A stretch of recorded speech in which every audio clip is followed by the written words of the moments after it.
Hey, welcome back to another Perfect Body Zone podcast. We are joined with Maiz again. How are you? I'm good, thank you. How are you?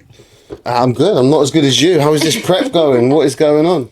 So, the prep is prepping. Yeah. We are in full prep mode. And I am 6 weeks and 1 day out from my first bodybuilding show in September as a natural figure athlete. Excited?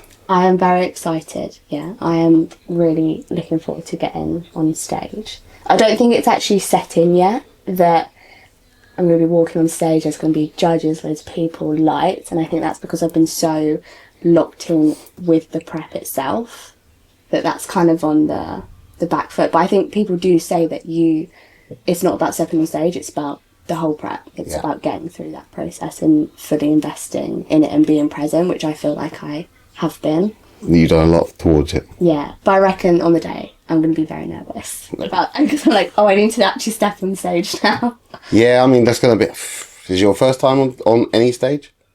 I used to dance when I was younger, like competitively, so I've been in that situation. So stage fright's not really a thing? I don't know yet. I haven't been on stage for ages. I mean, I did graduate last week and I had to go on stage. Congratulations. Thank you very much. And there was like a big crowd, but apart from that, no. No. So we'll see when we get to the day. Has it been a difficult prep? Touch wood. It hasn't. It's been challenging at times, but overall, I think I've had a really good prep. Yeah. I think, as I said to you earlier on, I had a few issues with digestion a couple of weeks ago, but my body's a lot more sensitive now with being on such low calories, and after a few nutrition changes it was fine. So, but apart from that, I've had a really good prep so far. Is that common to have like digestion issues through prep? Yes, your body, what I've learned is that your body can become quite sensitive during this stage, physically and obviously mentally. But yeah, nutrition your body can be quite sensitive to certain foods as it comes down lower towards the end of prep. And so I've communicated with my coach a lot about it, so I've learnt from him, but also from social media as well. I found that people who are in similar situations on prep or who have been on prep have also experienced that as well. Nice. So it's not like the nominal one. Yeah, not just one out, not just like a snowflake. It's like a general across the board. It happens. Yeah. It was weird. I was I think it was egg whites. Wow. Yeah. But apparently it's quite common for egg whites to disturb your digestive system. I've just been thinking I want to up my eggs as well. No, I think you'll be fine. Yeah, to be fair, I'm a fat bastard. But yeah, I think a lot of people actually have said that egg whites just screw them over a little bit during prep. Yeah. So that was my meal one. I had 2 eggs and 100 mils of egg whites. So I've changed that to beef mince and veg. Nice. And what's that, like your main meal of the day? That's my first meal. So yeah, meal one is mince and 100 grams of veg. Which is not really breakfast. Yeah. I don't really see it as like breakfast, lunch and dinner now. I just see it as fuel. Yeah. That's how I've had to visualise that. Have you ever seen C.T. Fletcher, where he talks about food? No. So C.T. Fletcher is this big bodybuilder in America, he's got like a real street presence to him. Okay. He's like, get in the gym, motherfucker. We get it done, motherfucker. And then he was talking about food and people were like, I don't want to eat rice and broccoli. I don't want to eat chicken and rice. And, people just think that is bodybuilding, chicken and rice all the time. And one of his videos, it was, we're not eating for taste, motherfucker. We're eating for the fuel. Yeah. Who cares what it tastes like, motherfucker? I have to put that clip up. It's just a great clip. No, I think the stereotypical bodybuilding meal is, your meat and your veg and your rice and your cut and your like potatoes, your fish, salmon on a rest day. Salmon, like a bit of salmon. Yeah, but the diet has to work for you. If you genuinely enjoy eating those food, there's nothing wrong with that. But that is the stereotypical bodybuilding now, isn't During it? prep, do you get any rewards, any treats? I think rewards comes under what we call refeed days. Refeed days. Refeed day, yeah. Okay. So it's not a cheat day, it's not an off-plan meal, it is a increase in calories, usually from your carbs. Yeah. So I'll have a standard meal that I will always have within my nutrition plan because I'm not looking to change the foods. As I said, your body becomes sensitive towards the end of prep, but it's just a slight increase in carbs or fats. Yeah. Nice. So you get something back in. It's not months and months of crying into a chicken and rice. I haven't cried yet. But I'm currently in a phase where I am checking in daily with my coach. So every morning is weight and pictures via WhatsApp, and then I have one full check-in a week. Every day, weight and pictures? Every day. So would it change that much overnight? It can do. For example, on, where are we now? Friday. So yesterday I weighed 49.05 kilos, and 49.25 kilos, and the day prior I weighed 50.05. Yeah. So it can drop quite drastically, and that's due to multiple factors. But yeah, now we are in a phase where it's every day we are checking in. So usually I have cardio 6 days a week. Wow. But from today's check-in, my coach has said no cardio today, full rest day, we'll get back on it tomorrow. So nice. With those daily check-ins, it means that we can make adjustments if needed, depending on the look. So if somebody is thinking about doing a show or this prep work, what would your advice? Would you say to him it's not as hard as you think, or go for it? I would say I put it on the back foot for a very long time. I can't remember if we spoke about this in our last podcast. But the reason I put it back was because of work. Yep. As I work in the emergency services, I do shift work. Long shifts as well. Yeah, all types of shifts. I was really concerned that it would hold me back. Yep. Not the job itself, but just how the job is, how it works. It's very unpredictable. So, therefore, I put it on the back foot because I didn't think I could do it. And also, as I discussed last time, I did suffer with binge eating prior. That was another factor that held me back from competing. But late last year, I took that step forward and I thought, well, this is down to me. It's something that I want to do. I can't let someone or something else hold me back from doing it. So I think my advice for someone who's considering it would be, firstly, have you ever dieted? Have you ever been in a diet before? Have you been in any sort of prep before? Firstly, start there. Yeah. Because I think the thought of getting on stage and doing prep is very exciting, which it is, but you need to think first, well, what position am I in? Have I dieted before? Is this something I should jump into straight away? Because once you know that you can do a diet phase and you can be consistent and adhere to your daily tasks, then yeah. But if you are not that disciplined, then you need to try something else first. Because otherwise you're going to just be let down. Discipline's everything in life. The last guy we had on the podcast, he was ex-Marine, Royal Commando, and his mindset is just everything, discipline, everything. And he was saying, without that kind of routine in your life or that mindset, you're never really going to go far in any industry and anything you do. So he has these, wake up, do this, then it's a routine, and it's kind of just like driving. You wake up, you know what you're doing. You know what you're eating, you know where you're going. You know, you go to work, you go to gym, and that's all in your routine, all in your plan. So if anything fucks up in life, you get back to your basics. And I was like, that makes a lot of sense, because life can be hectic, things can be thrown our way, failures can come at us, but if we've got that kind of set, this is what we're doing today, this is where we're going, it's a nice way to keep your life on track. So I think that's a big key thing for a lot of people, whether it's gym, life, relationships, money, career, just getting that routine in place. Right, this time I wake up, this time I go gym, this is what I eat for breakfast.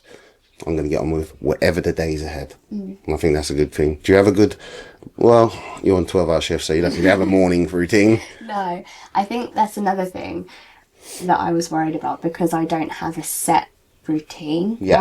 I have a set routine for work that wavers a bit because of being the shift worker. I think if any bodybuilder was to look at my routine of how I actually do my prep, they'd be like, oh my goodness. Because it's not your standard, I go gym at this time, I eat at this time, I do my steps, cardio. It's not like that. It's not a 9 to 5. You know when you come in and when you're going. Yeah. You clock in, you clock out. But it is doable. And I think I've adapted my routine as much as I can. Yeah.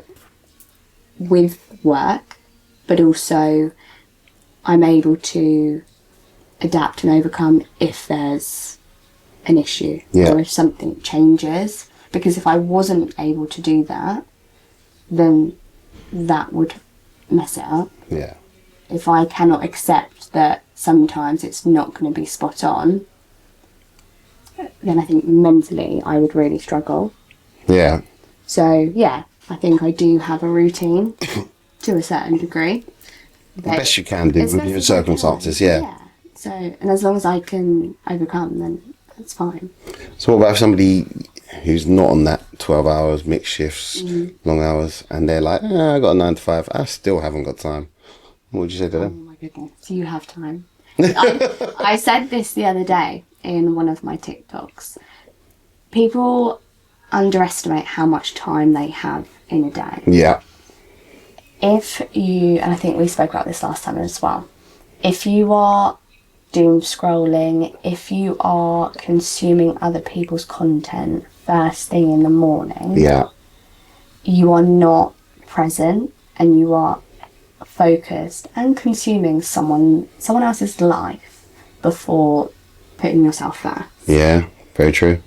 So how are you starting your day? Are you just getting out of bed? Are you doom scrolling? Are you just watching TV? Or are you making a point of getting up, starting your day, being present, whether that is meal prepping, going out for a walk, getting your cardio done, like household tasks, whatever that might be, journaling? How are you starting your day? Evidently they wake up and they judge themselves by somebody else's wins or somebody else's success or somebody else's journey, and it kind of throws you off your own. You wake up and you're like, wow, they're doing so great. Oh, I hate getting up, I hate doing this, I hate doing that. Like, it should be, like you say, a bit more of you time. It should be. If you are consuming content that's educational, informative, like a podcast, something's in the background, then fine. Yeah. But as soon as you start consuming someone else's life of what they've done before 7 a.m. in the morning, you are going to feel that like drop. Yeah. Because you feel like you're on the back foot. You feel like you haven't actually started your day on the right foot. So I think, going back to your question, sorry, I like to yap and go off task. People underestimate how much time they have in the day. Yeah. If you are habit stacking and start your day correctly without consuming other people's content, you have enough time to do everything. Habit stacking? Yeah. What's that? So, for example, say if I'm meal prepping something's cooking or in the air fryer, I will constantly be doing something else whilst that task is going on, so I'm in front. Maybe I'm making my pre-workout drink, or I'm making my post-workout for later on, or I'm prepping something for the next day. I'm doing some washing, so I'm not standing still. I'm not. So habit stacking is a form of multitasking, but because they're habits, you stack them to get more done. Yeah, you can just be in front. Habit stacking. Yeah, without, or if you're just going around like plumping up pillows, like just something. Just keep it going. Yeah, just keep it going. I remember hearing Andrew Tate, the very controversial man. He said, even if you've got too much to do, your mind's too confused. You don't know where you're going to go. You don't know how you're going to get that money. You don't know how you're going to change that body. You don't know what you're going to do with life. Go for a run. And I was like, it makes no sense. He goes, even if you're so confused and you haven't got time, or you do have time, or you don't know where to go for a run. because you're never going to regret the workout. You're never going to regret the run, and you'll be clear ahead after you do it, and you can get back on track. But the whole time that you're not doing something and you're standing around, you're wasting time. You're wasting your mentality. You're wasting your body. You're wasting the person you could be. And he referring back to just go for the run. Just go to the gym. Just go and do something rather than rotting away doing nothing, because then that's your fault. And I was like, to be fair, you know, a lot of people love him, a lot of people hate him, but a lot of time he talks a lot of facts. Yeah, he's got a point. Yeah. And the guy who got this, who was on the last podcast, Spearhead Fitness, the ex-Marine, he was saying that people who say they haven't got time, the first thing he does when everybody talks to him, or anybody talks to anybody, whether it be a client or somebody just questioning, he'll be like, what's your screen time like on your phone? Oh, that's a naughty one. You can't be watching that. Yeah, that's a name and shame. Yeah. If you've got 9 hours on your phone but you haven't got time to go to the gym, you've got some serious fucking issues. Yeah, that's a good point though, because it makes people recognise and identify what they are doing, and then you feel a slight form of embarrassment as well. And we were talking about, like, do you ever do like HIIT workouts? No. I have steady state cardio. Cardio just sounds horrible anyway. Yeah. But we were saying that you can get a good workout in half an hour, 40 minutes. Like if you're pressed for time, if you do a HIIT workout, or if you just do something really, you know, loads and loads of reps with a medium weight, you can do a really good workout. You know, and you don't need loads of equipment. You don't need to go down the gym. No. You know, guys in prison, really good bodies. They can be solitary confinement, really great bodies. Guys in the army who haven't got much time and they're out on mission, really great bodies, because they grab whatever they can, do workout as quick as they can, get it done and move on. And I think people underestimate that as well. You can get something done with a minimal amount of time and a minimal amount of equipment. You can. It doesn't have to be perfect. I think people get so obsessed with it has to be perfect. You just have to prioritise it. Yeah. Priorities is what will get you in front. I think, as I said in my TikTok the other day, on the back of prioritising your time and being in front, your priorities will dictate when you achieve your goals. Yeah. And how that looks. Because it is very, people always say I don't have time, or I can't get it done. You can. Yeah. But it's not your priority then. Massively. So yeah, I agree. It doesn't have to be perfect. You just have to prioritise it. Most people prioritise things after the fact. So they prioritise health after illness. They prioritise money after they're broke. Yeah. Or they lose their job. You know, we prioritise things, you know, even with family members. We prioritise seeing other family members when we lose a family member. You know, everything in life, once we get after the fact, we're like, oh shit, I should have done that. Yeah. I should have done that. I should have prepared for that. I should have looked after my health. I should have saved more money. I should have invested more.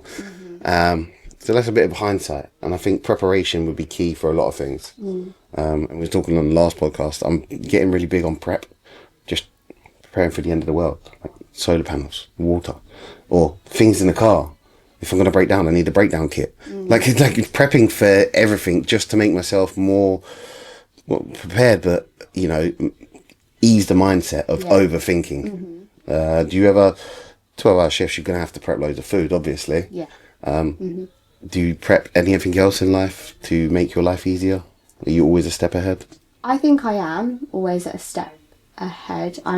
I've always been a person that enjoys organisation, time management, because if I don't, I feel quite stressed and a bit screwed up about it. I don't feel like clear-headed, so I like being in front, so naturally I am that type A person. Yeah. You know, I have like type A and type B friends.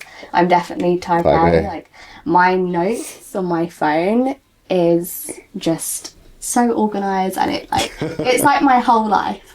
Just everything in there. Like from money to food shopping to meal prep to just daily notes. Like, you know, when you go on holiday, do you plan your holidays? Yeah, so I usually have to have a printout and a folder with passports in and a map somewhere. Itinerary. Yeah. You know, if I'm going to somewhere, then there's like an arrow on my notes saying I'm going from this place, arrow to this place. Like, I'm just that person. So I've always been like that though, because I don't like the thought of being behind. Yeah. Or out of control. That I don't like that at all. But yeah, so with 12-hour shifts and being on prep, it's just reinforced the fact that I like being organised, and I think that's why I've enjoyed this process, because it is about being organised, having discipline, and making sure that you are in front. So I think if someone was to look at doing a prep, then also consider what type of person are you? Are you able to manage your time? Can you plan out your week? I have seen that some people are able to, during their prep, they plan out their workouts for the whole month because of their schedule. And I think that's fantastic, because it's very clear, and they can visualise it. That's something that I can't do because of work. But, so regardless, you can get it done either way. Referring back to what you were saying about prepping, I think a lot of people kind of wake up and drag themselves through life. I was talking the other day, and it's a motivational speech, obviously what I do, and it was talking about, like, we don't get out of these comfort zones because we choose them. What you're not changing, you're choosing. That's down to you. Yeah, true. I don't like my job. Change the fucking job. You're not stuck there. If it's a dead-end job, you can go to another dead-end job and keep skipping dead-end jobs until you find something that you like doing, or you can bear at least. But people live in this lifestyle of, I'm in a toxic relationship but must stay.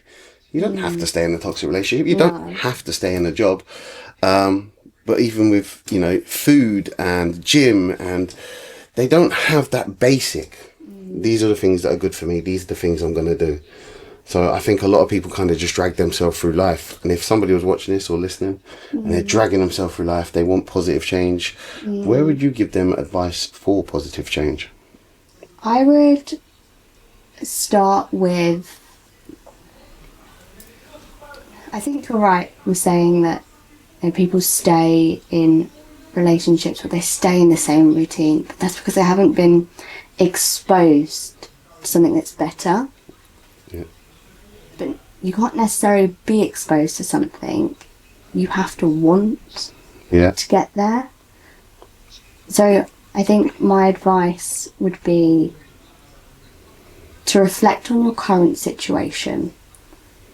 Identify the areas that you're not happy with in life. Yeah. And make small changes. Don't go crazy. Don't try to change your life in the next hour. Yeah.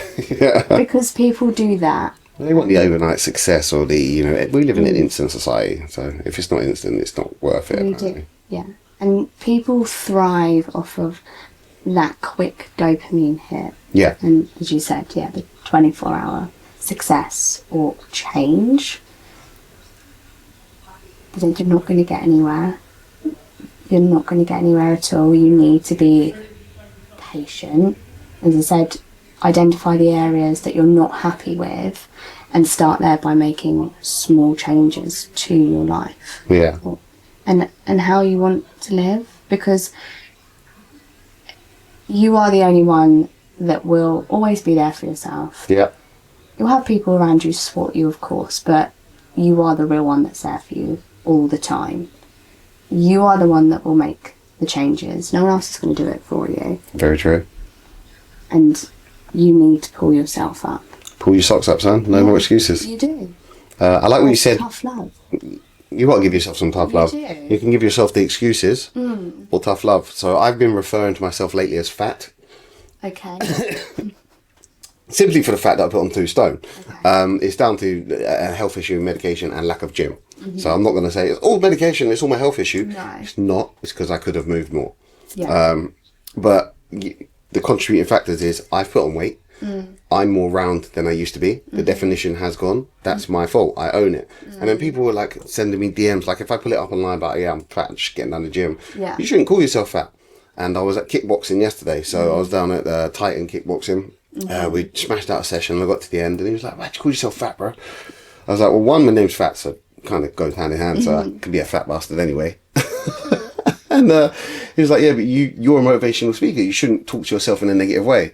I said, you shouldn't, but you should be realistic. So I do believe as a motivational speaker and somebody who uplifts people, you shouldn't put yourself down all the time. If I wake up in the morning and go, you fat piece of shit, but do nothing, that's my fault. Yeah. If I then go downstairs, eat a packet of biscuits for breakfast and then don't do nothing throughout the day, that's putting myself down physically, emotionally, food-wise, keeping myself fat. But if I wake up in the morning, right, I'm having a black coffee today because I've put on weight, I'm a fat shit, I'm gonna do something about it. It's being about open and honest with yourself. Yeah. And sometimes you do have to be a bit harsh. You do. You're like, oh, I better not call myself fat. I'll just give myself a nice day and maybe we'll have a couple of biscuits or we might go to the gym. No, if you put on weight, call yourself fat, get down the gym, do something about it. Yeah. And I think we do need a little bit more of that tough love, as you say, that comes from us. Yeah. But people don't want to do that because they pussyfoot. And fake friends do it the worst. They do. And unfortunately, this is not me attacking women, but women do it to women so much more. They're like, babe, you look great. Their friend will put on loads of weight, will look terrible in some outfit, and they're like, yeah, you look great, babe, you work it. Be honest. Guys have called each other out. If I haven't seen my pal in a couple of months and they go see him and he's got a belly, I'm like, hey, what are you doing with that fat shit? Yeah. And we call each other out a little bit more. But I think in society we should be calling out our ailments, our failures, our defects, and helping support somebody up. You know, not just going to take the piss out of somebody. Hey, you put on weight, you're fat and ugly now. Yeah. Be like, hey, you put on weight, you're getting a fit fat. Let's go for a run. So encouraging that, you know, supportive network with others and ourselves. Have you ever found that you see a lot of this fakeness or the excuses or people just, you know, leading their friends astray? I see a lot of the excuses. Yeah. Definitely. And I think because I'm in a position where I'm up, I will get my steps in, my cardio, my training, I will do my meal prep, I will sort my life out. When I say sort my life out, I mean the washing, the cleaning. Like, I will sort those bits out. And then I will go work from 1 till midnight or 5 p.m. till 4 a.m. And I'll sleep and I'll do it again. Yeah. And alongside that, I'm in contest prep. I do a little bit of content creation and I've also started online coaching as well. Yeah. So I know that there is time to do everything that you want to do. Yeah. So when I hear someone say, I don't have time, you do. Definitely You really do. And I agree. I think on social media, people sometimes uplift people in a positive way. Yeah. But then on the other hand, I do think that people uplift people with fake information. And I agree. I can happily say as a female, it is females that will do that. I don't know why, but yeah, I think people can be fake friends and don't actually give people the real advice. Yeah. Yeah, I'm not too sure why it is. I don't think it comes from a place of maliciousness. Like, you'd never say to your friend, yeah, you look great, and then get behind the back and be like, yeah, I'm keeping them fat. No. Or, I'm keeping them broke. Like, we don't do it out of maliciousness. Maybe. It's trying to be kind-hearted and not hurt their feelings. But I think if you're willing to hurt your friend's feelings, that means you're willing to help your friend level up. Yeah. To tell them what they want to hear rather than what they need to hear further destroys their life in a negative way. So if they're broke, if they're substance abuse, if they put on loads of weight, if they're unhappy, depressed, instead of saying to them, it'll be alright, it'll blow over, it'll be alright, it'll blow over, yeah, carry on being you, you're good, you're enabling their negativity, you're enabling their self-destruction. Yeah. So that's a terrible friend. Not that say that you're doing it on purpose, but to say, right, what would you say to yourself in this situation? What do you think somebody else should say to them in this situation? Yeah. And go out there and do that. Even if you have to hurt their feelings or your own, if it's self-talk, like you said, sometimes it has to be tough love. Yeah. Sometimes we have to be that person and be like, all right, do you know what, pull your socks up. Whether it is ourselves or them, you have put on weight, you have lost money, you are in a toxic relationship. Yeah. Stop fucking making excuses and get out and change it. Yeah. That's what you're not changing, you're choosing. Yeah. I think men are more direct with it as well, in a positive way. For example, prior to me, as I said, doing the online coaching, the content work, contest prep, I thought that when I wasn't doing the online coaching, I thought that I was doing enough with social media alongside everything else. And my fiance was like, you can do more. You can do more. Good. And I was like,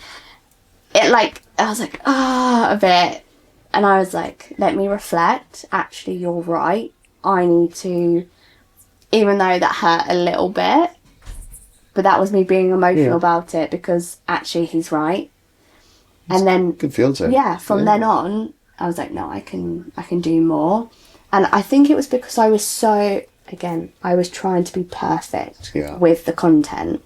Whereas actually, I now post the daily Yap videos. Yeah. And they are completely authentic. I've just done my cardio, my training, my steps. I've driven 30 minutes to work. I'm going to run into work in the next 5 minutes to go get changed and go to briefing. But I'm taking 2 to 5 minutes to record this video. Yeah.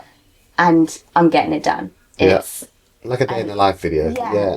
So I'm going at 100 miles an hour, but it's the most authentic I can be, and it's raw. People like that, being authentic. Yeah. People buy from people, are attracted to people. We're not attracted to these big, beautiful brands unless they've already created it or made it. We like Nike because it's Nike. Yeah. We wouldn't like Nike if it started yesterday, sort of thing. True. So people do like people, and we get attracted to that. So I think more people who are sharing real and rawness is good, because the fitness industry and the PT industry, there's a load of PTs taking gear and then telling everybody else you can get this by being natural. You fucking liar. Yeah. Like, you're jabbing up every day and then selling something or trying to sell something to scam people by them trying to achieve a body that you got by not doing it the way they're doing it. Yeah. So I think that's a bad way, but being real, authentic and consistent, you'll grow on social media. Plus people have got an inside look at your life, which I think is a good one. Yeah. Back to Titan kickboxing, the guy who does that, Sam, he was talking about how he's going on TRT now. He's had like low test, he's got himself tested, and they said, you've got low test levels. So he said he's going to document his journey on his TikTok. Yeah. Because he's, I think he said 44. And he said just sharing that out there would help other people his age and other people going through TRT or other people with low tests. And I think that it's real, it's raw, it's open, it's sharing. And I think that's one of the good things that we can do with content. Yeah, I was watching a YouTube video the other day about a female who claimed to be a natural figure athlete. She competed, she won, this is based in America. And the guy doing the YouTube video messaged her because he thought she wasn't natural. Yeah. And he said, like, I will pay for you to have your blood work done because you're claiming to be natural, but you've competed in a untested show. And she said, give me 3 months to this date and then I'll do a blood test. How long does it take to get out of your system? I don't know. Well, we could assume. So I think, people do it. People in the industry claim to be natural and they're not. There's nothing wrong with it at all, but just be honest. Honesty would be nice, yeah. Like, no one cares. No one actually cares. It's like until you're taking gear, people hide away from gear. So before, years ago, I'm not on any gear now, but years ago, I had a big blast of gear and it was great. I felt great, I looked great. But before that, whenever I talk to people in the gym, they would say, no, I'm natural, I'm not doing nothing. As soon as I started taking it myself and saying, I'm on something, the same people who told me they never took nothing, then was like, I've been taking that for a while. The fuck? But you only talk about it if somebody else is doing it. Yeah. And I found that very strange because why not just be open and honest with it? It's like, it's not something to be ashamed of or hide. And you're lying to yourself, but you're lying to everybody else. Plus, you're given a false expectation, like social media, that you can achieve this by doing this when you don't. It's like people who go online and rent out a Ferrari for the day, and they're like, buy my trading signals and I'll make you a millionaire in 4 days. You're a liar. You are, yeah. But people don't care. Like, it doesn't take away your hard work every day. No. You're just on gear. That is it. I think another podcast I did, it was Fatz Chat's podcast, and we was talking about we just have to have a tunnel vision. Like the horses when they've got that tunnel vision. I think a lot of the times we're too busy judging ourselves from everybody else. Everybody's lies online. People with their rented Ferraris or taking gear saying they're natural. And then it puts ourselves down. So we'll see all this success everywhere, even though it's fake for everybody else. We just judge ourselves from that, even whether you're waking up in the morning, like you said, and you're polluting your mind before you even start your day. I like that, polluting your mind. Yeah, it's terrible. I like that phrase, And I think we just need that tunnel vision. Doesn't matter what they're doing. Doesn't matter about their money. It doesn't matter about their success. It doesn't matter about their body who's saying they're natural, but we know they're taking gear. What am I doing today to make myself a better person for tomorrow? What's my future self going to thank me for what I did today? And it refers back to what you were saying. The small things compounded over time lead to success. They do. Your one workout's not going to make you skinny. It's not going to make you in shape. Your one workout every day for a year, you're going to be absolutely phenomenal at the end of the year, as long as you're not smashing back loads of cake every day and being a fatty. Yeah. But compound is key. And like you said, you can either do those little things that compound up or do nothing and make excuses. Yeah, and they're so easy to do. Yeah. Starting small. Starting small is the biggest thing. People say to me all the time, "Oh, Fatz, you've been doing videos for years. You're really good at motivational videos." Bro, you should see my outtakes. Yeah. You know, I'll be sitting in a car for an hour to do a 1.5-minute video. Yeah. And they were like, oh really? Nothing's perfect. No one's perfect. No one becomes great at something without trying. You know, the biggest bodybuilders in the world, the ones who won all the shows, Arnold Schwarzenegger, he started somewhere. Yeah. You know, and we just need that day one. That first step, the first run on the ladder. You'll never be able to climb the mountain unless you start on the bottom of the hill. So I think a lot of people need to take that into consideration, what you said. It's just those small steps, those small changes, that walk around the block. Taking that chocolate bar in your snack to carrot sticks in your snack. Yeah. And it's, you know, trading it out. And over time, that will massively compound. I think it's because in the moment people feel like this is not making an impact. Yeah. Therefore, they think it's pointless. Yeah. But for example, the Couch to 5K app, that first run, it's you run a certain distance and then you walk and then you run and then you walk again. Yeah. It's those small habits that you are building up to get to the bigger picture or your goal. Yeah, you'll So never... it does work. Yeah. But you just need patience. Patience and consistency, and you can achieve anything. Yeah, definitely. Just before we wrap up, where can we find you for more of your journey? So I am on TikTok and Instagram. It is Maiz, so MAIZ.Y0. That's Beautiful. the same username for both. Beautiful. And they can get some coaching from you as well? Yes. So you can either DM me about coaching. Currently I coach shift workers, Yeah. which Makes I sense. really enjoy. And I am just starting out, so this is a really good learning experience for myself. But I can also, because the current clients are shift workers, it means that I can relate and I really understand what they're going through and how to help them. But yeah, I am available to coach other people as well. So either DM me or there is a link in the bio on Instagram. Beautiful. Yeah. Thank you very much for coming on. Thank you. It was nice to be back. Hey, we're out, guys. Peace.